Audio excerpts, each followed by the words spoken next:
Destruiremos fortalezas,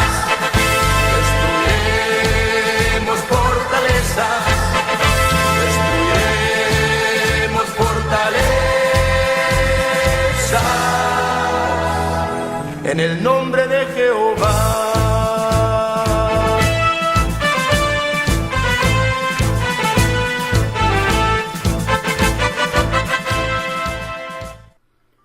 Muy bien, quiero invitarle a que me acompañe en un interesante recorrido en el que analizaremos algunos de los materiales que la secta Testigos de Jehová más usa y que, como puede ver, encontramos en su software Watchtower Library 2014. Quiero aclarar que esta plática será de un carácter un tanto informal. Solo analizaré estos libros o folletos como lo haría en un encuentro inesperado con un miembro de esta secta. De modo que dejo en sus manos el argumentar, enriquecer e incluso cotejar las ideas que acá presento.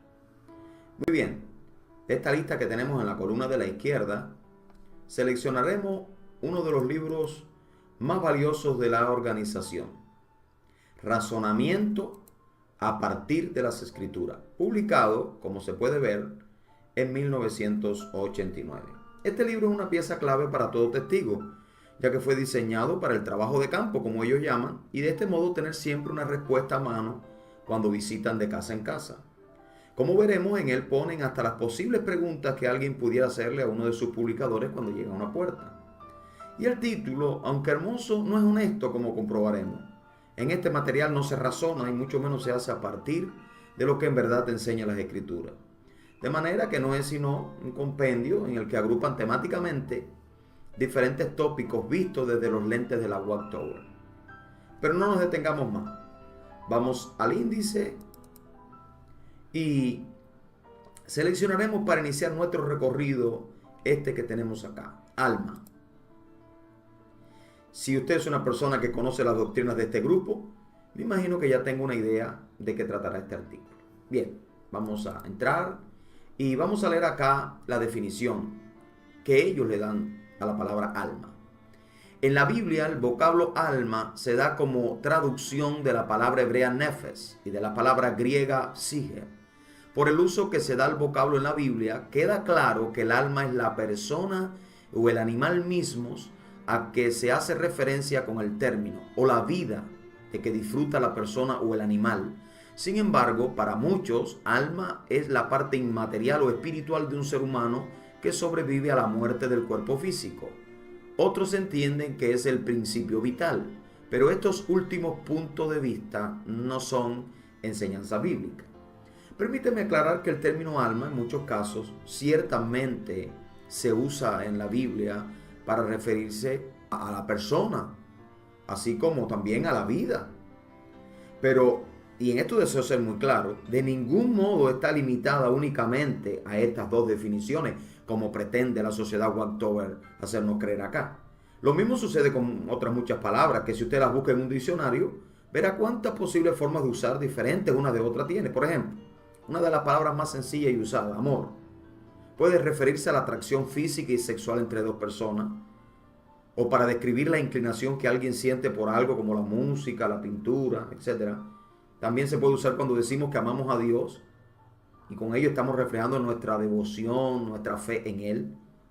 Por otro lado, el término como amor libre tiene una connotación negativa porque se refiere a una persona que no valora la fidelidad matrimonial. E incluso he leído de personas cuyo nombre es amor y hasta variedades de plantas también con este nombre. Así que debemos ser muy cuidadosos cuando alguien desea aprobar un punto doctrinal acudiendo únicamente a la definición literal y primaria de una palabra, obviando las otras formas en las que también esta se puede emplear. Respecto al uso que se le da a la palabra alma para describir a la persona en sí, me gustaría aclarar también que es de sobra conocido que toda obra abunda en recursos literarios, como son la metáfora, el símil, la fábula, la ironía, etc. Y la Biblia no es la excepción. Ella también está repleta de estos recursos. ¿Y por qué digo todo esto? Porque en los pasajes donde la Biblia define al ser humano como un alma, en lugar de teniendo un alma, como sucede en otros textos, se está valiendo de los recursos literarios conocidos como metonimia y sinécdoque, que también es una especie de metonimia, por el cual se designa una cosa con el nombre de otra, por la relación existente entre ambas. Nosotros lo hacemos todos los días. Por ejemplo, cuando usted dice, los niños son la alegría de la casa, En realidad lo que está queriendo decir es que ellos causan felicidad. No se atrevería nadie con un razonamiento normal decir que la alegría no es un sentimiento o emoción, sino un bebé gateando por el piso. Si yo le invito a un restaurante y le digo que cuál plato desea comer, espero que entienda que me refiero no al contenedor, sino al contenido. Cuando en el béisbol los narradores nos informan que le corresponde el turno al primer bate, no esperamos ver dicho objeto de madera solo, sino el jugador con la mencionada ubicación. Y si en un artículo periodístico nosotros leemos que cierto hacendado posee 300 cabezas de ganado, no nos espantamos porque sabemos que se usa la parte del animal, es decir, la cabeza, por el todo, el animal en sí. Y así yo pudiera mencionarle innumerables de casos más. Ahora vayamos a la Biblia. El apóstol Pablo le dice a los Corintios, en su primera epístola, capítulo 11, así pues todas las veces que comiereis este pan y bebiereis esta copa, la muerte del Señor anunciáis hasta que Él venga. Ahora, claramente uno no se bebe la copa, sino el vino que está en ella. También en el pasaje del rico y Lázaro encontramos a Abraham diciéndole a ese acaudalado hombre en Lucas 16, a Moisés y a los profetas tienen, óiganlo. Y nosotros entendemos que al decir Moisés se está refiriendo a sus escritos, lo mismo que al mencionar a los profetas. Cuando en Génesis 6:12 se nos dice que Dios miró la tierra y estaba corrompida, ¿no debemos acaso interpretar que se está refiriendo a quienes viven en ella? ¿Por qué entonces cuando se refiere al hombre como un alma, a los testigos de Jehová les cuesta tanto entender que esto no es sino un recurso literario comúnmente usado en el que se toma la parte por el todo? Bien, sigamos viendo lo que dice el libro de razonamiento. Vamos a ir ahora a esta parte que encontramos acá. ¿Qué dice la Biblia que nos ayuda a entender lo que es el alma? Por favor, note que según este subtítulo, ellos solo están presentando lo que dice la Biblia. Pero esto es falso. ¿Y por qué lo digo? Primero, que algo esté en la Biblia no lo hace necesariamente una enseñanza bíblicamente correcta.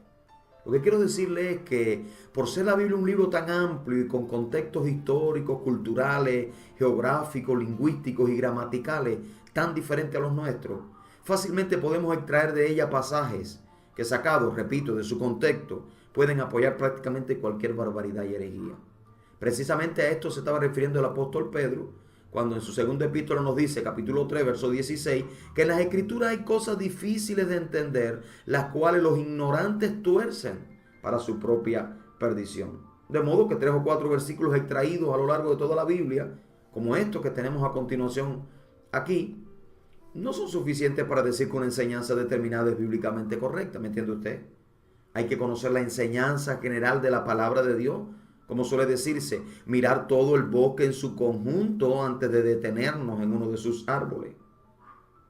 Dando lógicamente especial importancia a las declaraciones del Nuevo Testamento, reconociendo que la revelación bíblica es progresiva, por lo que se infiere que muchas de las enseñanzas del Antiguo Testamento aparecen un tanto veladas.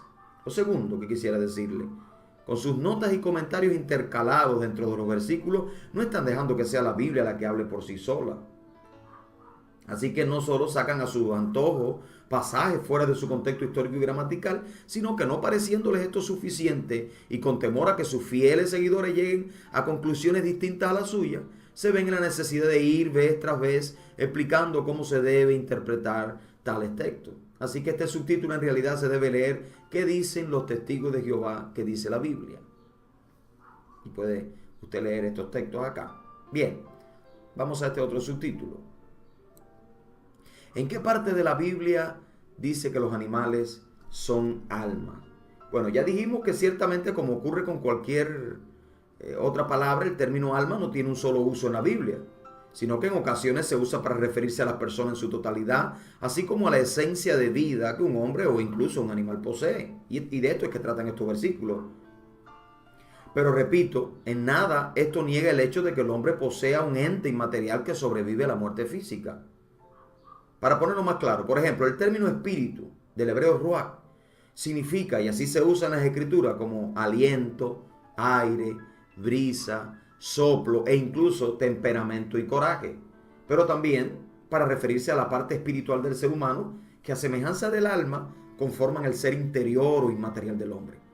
Y los teólogos debaten si el hombre es un ser dicótomo, es decir, con una parte física llamada cuerpo y otra espiritual, compuesta por el alma y el espíritu, o tricótomo, o sea, con 3 partes, cuerpo, alma y espíritu.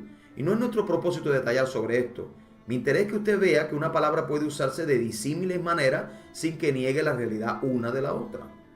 El término espíritu se usa además para describir a los ángeles y al propio Dios, que en ocasiones uno o varios escritores lo apliquen al aliento del ser humano o al aire. No niega nada de esto. Y lo mismo ocurre con la palabra alma. Avancemos ahora un poco y detengámonos en este otro punto. ¿Puede morir el alma humana? Y vamos a leer acá este versículo, Ezequiel 18:4. Miren, todas las almas a mí me pertenecen, como el alma del Padre, así igualmente el alma del Hijo, a mí me pertenece. El alma que esté pecando, ella misma morirá. Para no detenernos mucho en lo que considero ser uno de los pasajes más claros de toda la Biblia, permíteme recordarle que desde los días de Adán, Dios le dijo al hombre que el día que éste desobedeciera, en aquel entonces era solo comer del fruto prohibido, moriría. Lo mismo expresa Pablo en Romanos 3:23, un texto clásico. La paga del pecado es muerte. De manera que Dios en este capítulo no está ni remotamente negando, como tampoco apoyando, la doctrina de la inmortalidad del alma, sino únicamente de las consecuencias que cada individuo enfrentará personalmente por su pecado. Es por eso que también aclara una y otra vez en este mismo capítulo que el que le obedezca vivirá, cosa esta que no diría si se estuviera refiriendo al alma, como esa parte inmaterial del hombre. Por eso cuando un miembro de esta organización me cita este texto como prueba de que el alma muere, le digo, ¿y en caso de que dicha persona no peque? Entonces, ¿muere su alma? Porque el pasaje dice que vivirá.